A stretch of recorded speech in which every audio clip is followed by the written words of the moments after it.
কিয়ামতের কঠিন ময়দানে যেদিন স্বামী স্ত্রীকে চিনবে না, স্ত্রী স্বামীকে দেখে পালিয়ে যাবে, বন্ধু বন্ধুরে চিনবে না, পীর সাহেব মুরিদরে চিনবে না, মুরিদ পীর সাহেবরে চিনবে না, দলের কর্মী তার নেতারে চিনবে না, নেতা তার কর্মীরে চিনবে না, বন্ধু বন্ধুরে দেখে পালাবে। এই কঠিন মুহূর্তে সূর্যটা মাথার কাছে চলে আসবে, জমিনটা তামার জমিন হবে, আজকের জমিনের মতো নয়। মানুষ ঘর্মাক্ত, ক্লান্ত, শ্রান্ত মাথার মগজগুলো কানের ছিদ্র আর নাকের ছিদ্র দিয়ে বেয়ে বেয়ে পড়বে। বিশ্বনবী ফরমান, কিয়ামতের ওই কঠিন ময়দানে 7 শ্রেণীর ব্যক্তিকে রব্বুল আলামিন তার আরশের নিচে ছায়া দিবেন। তার মধ্যে প্রথম শ্রেণীর ব্যক্তি হলো ইমামুন আদিল, যে ইনসাফের সাথে বিচার করে, যে জাস্টিস সমাজে সার্ভ করে, যে সুশাসন নিশ্চিত করে, ওই ইমামুন আদিল। আদিল শব্দটা বুঝছেন না? ইন্নাল্লাহা ইয়া'মুরু বিল আদল, পাইছেন? আদিল। 7 শ্রেণীর ব্যক্তিকে আল্লাহ তাআলা সুশীতল আরশের নিচে ছায়া দিবেন, যেদিন তার দেয়া ছায়া ছাড়া কোনো ছায়া থাকবে না। এর প্রথম হচ্ছে ইমামুন আদিল, ন্যায়পরায়ণ শাসক। চিল্লায় বলেন সুবহানাল্লাহ। আবার বিশ্বনবী বললেন, ইন্নাল মুকসিতিনা ইনদাল্লাহি আলা মানাবিরা মিন নূর আন ইয়ামিনির রহমান। কিয়ামতের দিন যারা ন্যায় পরায়ণ হিসেবে আল্লাহর সামনে দাঁড়াবে, কিয়ামতের দিন রব্বুল আলামিন তার আরশের ডান দিকে ওই ন্যায় পরায়ণ লোকদের জন্য আরশের ডান দিকে একটা নূরের মিম্বারে তাদেরকে বসার সুযোগ করে দিবে। আল্লাহর আরশের ডান দিকে ন্যায় পরায়ণ লোকদের জন্য আল্লাহ তাআলা নূরের মিম্বার বানাবে। 4টে কেন কথা মনে করেছেন? আল আদাল, জাস্টিস। ইন্নাল্লাহা ইয়া'মুরু বিল আদল। আল্লাহ তাআলা এই আদালতের নির্দেশনা দেন, সুবিচার, সুশাসন। প্রিয় ভাইয়েরা, এটা আমরা বাংলাদেশে চাই কি চাই না? এই যে অরাজকতা, এই যে অন্যায়, এই যে জুলুম, এই যে ইনকনসিস্টেন্সি সমাজের অসঙ্গতির প্রধান কারণ জাস্টিস নাই, সুবিচার নাই, সুশাসন নাই। শেষবারের মতো আওয়াজ করে বলেন তো, আমরা বাংলাদেশে আদল চাই কি চাই না? তাহলে প্রথম নির্দেশনা শেষ। আল্লাহ তাআলা তোমাদেরকে আদলের আদেশ দেন। এরপরে আল্লাহ বললেন, আমি তোমাদেরকে ইহসানের আদেশ দেই। ইন্নাল্লাহা ইয়া'মুরু বিল আদলি ওয়াল ইহসান। আমি তোমাদেরকে যেমনি আদলের নির্দেশনা দেই, তেমনি ভাবে তোমাদেরকে ইহসানের নির্দেশনা দেই। ইহসান, আওয়াজ করে সবাই বলেন তো ইহসান। ইহসান মানে কারো প্রতি সফট হার্টেড হওয়া, মহানুভব হওয়া, অনুগ্রহ পরায়ণ হওয়া, অনুগ্রহশীল হওয়া, একে অপরের প্রতি দয়াদ্র হওয়া। একে অপরের প্রতি দয়াদ্র, অনুগ্রহশীল হওয়া ছাড়া মানবিক সমাজ কশিনকালেও গঠন করা সম্ভব না।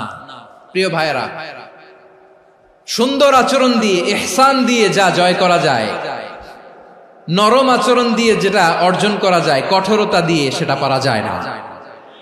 বিষ্ণু ঈসা ইসলাম ইহসান দিয়ে, কোমল আচরণ দিয়ে, তার অনুগ্রহ দিয়ে তিনি অনেক কাফিরের হৃদয়কে জয় করে ফেলেছেন।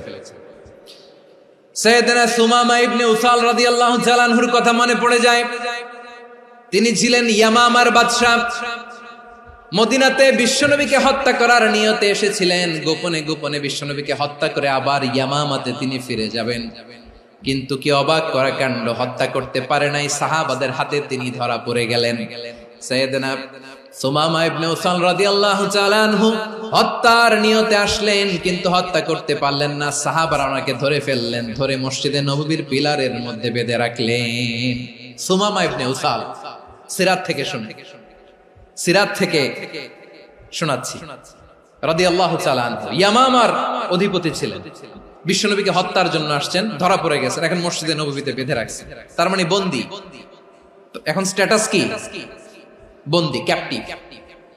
তো বিষ্ণু ঈসা ইসলাম সাহাবাদেরকে বললেন, তার খোঁজ খবর নিও, সুমামা ইবনে উসালের খোঁজ খবর নিও। সাহাবার বলেন, ইয়া রাসূলুল্লাহ, আপনাকে হত্যা করতে এসেছে, তার তো কঠিন ক্যাপিটাল পানিশমেন্ট হওয়া দরকার, কঠিন শাস্তি হওয়া দরকার। বিশ্বনবী বললেন, না, আমি যেটা জানি তোমরা সেটা জানো না, তোমরা সুমামার সাথে ভালো আচরণ করো। বিশ্বনবী সুমামার কাছে গেলেন। প্রথম দিন যে তিনি কালেমার দাওয়াত দিলেন, ইমানের দাওয়াত দিলেন, ইসলামের দাওয়াত দিলেন, রিসালাতের দাওয়াত দিলেন, আখিরাতের দাওয়াত দিলেন। পরের দিন যে বিশ্বনবী সালাতের দাওয়াত দিলেন, যাকাতের দাওয়াত দিলেন, ইসলাম কি, কিভাবে, কেমন করে পালন করতে হয় চমৎকার আর্টিকুলেট করতে শুরু করলেন। তন্ময় হয়ে সুমামা ইবনে উসাল রাদিয়াল্লাহু তাআলা আনহু বিশ্বনবীর কথাগুলো শুনতে আরম্ভ করলো।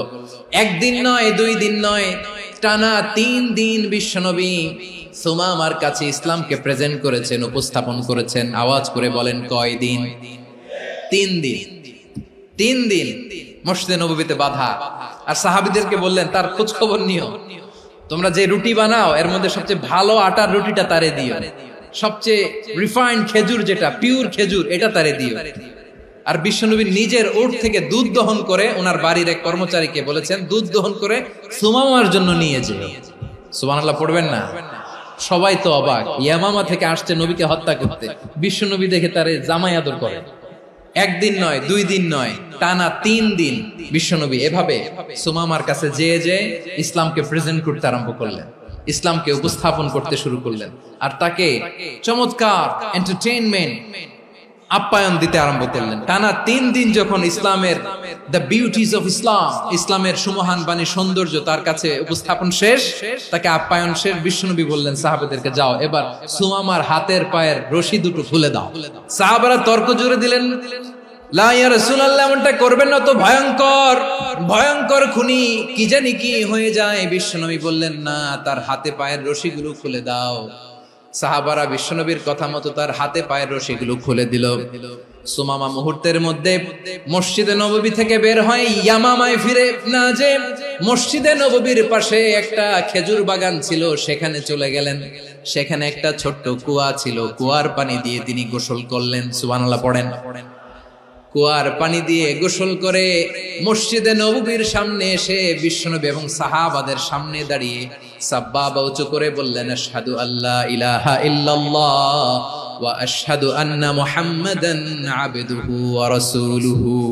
আমি সাক্ষ্য দিচ্ছি আল্লাহ ছাড়া কোনো ইলাহ নাই, আর মুহাম্মদ আল্লাহ তাআলার প্রেরিত বান্দা এবং রাসূল।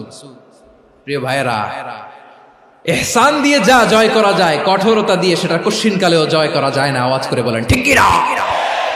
এবার সুমামা দাঁড়িয়ে বলে, ওগো নবী, আমি তো কালিমা পড়ে মুসলমান হয়ে গেলাম, এবার শোনেন, এই মুহূর্তের আগে আপনার চেহারার চাইতে নিকৃষ্ট কোনো চেহারা আমার কাছে ছিল না, কিন্তু শাহাদা পাঠ করার পরে আপনার চেহারার চাইতে উত্তম শ্রেষ্ঠ কোনো চেহারা আমার কাছে আর নাই। ও নবী, আজকের দিনের আগে ইসলাম ধর্মের চেয়ে নিকৃষ্ট অপছন্দনীয় কোনো ধর্ম আমার কাছে ছিল না, কিন্তু এই মুহূর্ত থেকে ইসলামের চেয়ে সেরা শ্রেষ্ঠ পছন্দনীয় কোনো ধর্ম আমার কাছে নাই।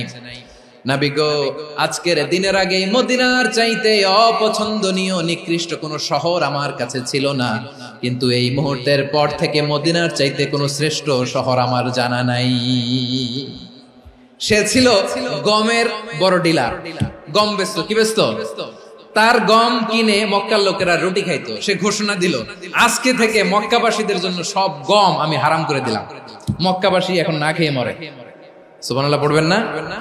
মক্কাবাসী বিশ্বনবীর কাছে আসলেন, এসে বললেন, মুহাম্মদ, আমরা তো তোমার ভাই, তোমার চাচা, তোমার ভাতিজা, তোমার আত্মীয়, তুমি সুমামারে বলো সে যেন আবার গমের সাপ্লাই মক্কার জন্য অনুমতি দিয়ে দেয়। বিশ্বনবীর অনুমতি ক্রমে সুমামা আবার মক্কাতে গম পাঠাতে শুরু করলো। পড়েন সুবহানাল্লাহ। ইহসান, ইহসান দিয়ে আপনি যেটা জয় করতে পারবেন, you can win the heart of your enemies. ইহসান দিয়ে আপনি আপনার শত্রুর হৃদয়কে জয় করতে পারবেন। এজন্য আল্লাহ বললেন, ওয়া আনফিকু ফি সাবিলিল্লাহি ওয়া লা তুলকু বিআইদিকুম ইলাত তাহলুকা ওয়া আহসিনু ইন্নাল্লাহা ইউহিব্বুল মুহসিনিন। তোমরা আল্লাহর রাস্তায় দান করবে আর নিজেরা নিজেদেরকে ধ্বংসের হাতে ঠেলে দিও না। তোমরা একে অপরের প্রতি ইহসান করবে, কারণ ইহসানকারীদেরকে আল্লাহ বড্ড ভালোবাসেন। সুবহানাল্লাহ পড়েন। আবার সূরা রহমানে আল্লাহ বললেন, হাল জাযাউল ইহসানি ইল্লাল ইহসান ফাবিআইয়ি আলা, সবাই পড়েন ফাবিআইয়ি আলাই রাব্বিকুমা তুকাযযিবান। ইহসানের প্রতিদান হিসেবে ইহসানি হয়। বিশ্বনবী সুমামার প্রতি যেমন ইহসান করেছেন, সুমামাও ঠিক তেমন ইহসান ফিরিয়ে দিয়েছে। ঠিক কিনা বলেন? তাহলে এক নম্বরে হচ্ছে আদ, ন্যায় বিচার। দুই নম্বরে সবাই বলেন ইহসান, সদাচরণ। ইহসান দুই ধরনের প্রিয় ভাইরা, ইহসান ফিল ইবাদা, ইহসান ফিল মুআমালা। ইহসান ফিল ইবাদা হচ্ছে একাগ্র অনুভবে ইবাদতে ডুব দেওয়া, এর নাম ইবাদতের ইহসান। সুবহানাল্লাহ পড়ুন। বিশ্বনবী বলেন ইহসান মানে কি জানো নাকি? হাদিসে জিবরিলে সাইয়েদনা জিবরিল আলাইহিস সালাম বিশ্বনবীকে বললেন আখবিরনি আনিল ইহসান। নবী আমাদেরকে বলেন ইহসান মানে কি? বিশ্বনবী বললেন আনতা আবুদাল্লাহা কাআন্নাকা তারাহু ফাইন লাম তাকুন তারাহু ফাইন্নাহু ইয়ারাক। ইহসান মানে হলো এমন ভাবে তুমি আল্লাহর সামনে নিজেকে উজাড় করে ইবাদত করবে, তুমি ভাববে তুমি আল্লাহকে দেখতে পাচ্ছ। আর এটা যদি ভাবা তোমার জন্য কঠিন হয়ে যায়, অন্তত এতটুকু তুমি ভাববা যে আল্লাহ তোমাকে দেখতে পাচ্ছেন। ঠিক কিনা বলেন? ও আমার বীর চট্টলার ভাইয়েরা, কেউ যেটা দেখে না সেটা দেখে কে? এই বিশ্বাস হৃদয়ের মধ্যে আছে? নামাজে যখন দাঁড়ান এই ফিলিংসটা আনা যাবে? এসা পর্যন্ত যে আমরা হায়াত পাবো কোনো গ্যারান্টি আছে? সবাই আওয়াজ করে বলেন গ্যারান্টি আছে? গ্যারান্টি নাই। এই জন্য বিষ্ণু ইসলাম বলেছে এমন ভাবে নামাজে দাঁড়াও, ইবাদত করো, মনে করো হতে পারে এটাই আমার জীবনের শেষ নামাজ। Perform the salah as if this is your last and final prayer.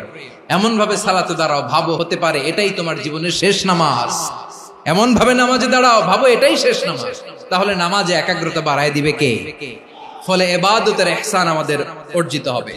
আর মুআমালাতে ইহসান হলো, বিশ্বনবী বলেন ইন্নাল্লাহা তাবারাকা ওয়া তাআলা كتب الإحسان على كل شيء فإذا قتلتم فأحسنوا القتلة وإذا ذبحتم فأحسنوا الذبح وليحد أحدكم شفرته وليرح ذبيحته।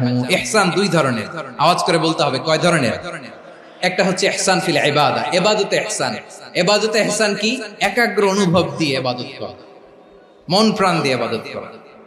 আর মুআমালাতে ইহসান কি?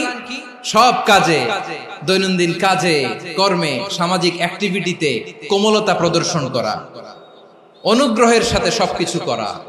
আল্লাহ তাআলা ইন্নাল্লাহা তাবারাকা ওয়া তাআলা কাতাবাল ইহসান আলা কুল্লি শাই, তিনি সবকিছুর ব্যাপারে ইহসানকে আবশ্যক করেছেন। সবকিছু, মুমিনের সব কাজে ইহসানের পরশ থাকবে। ওয়া ইযা কাতালতুম ফাহসিনুল কিতলা, বিষ্ণু বলেন তুমি যখন কাউকে হত্যা করো ইহসানের সাথে করো। সুবহানাল্লাহ পড়বেন না?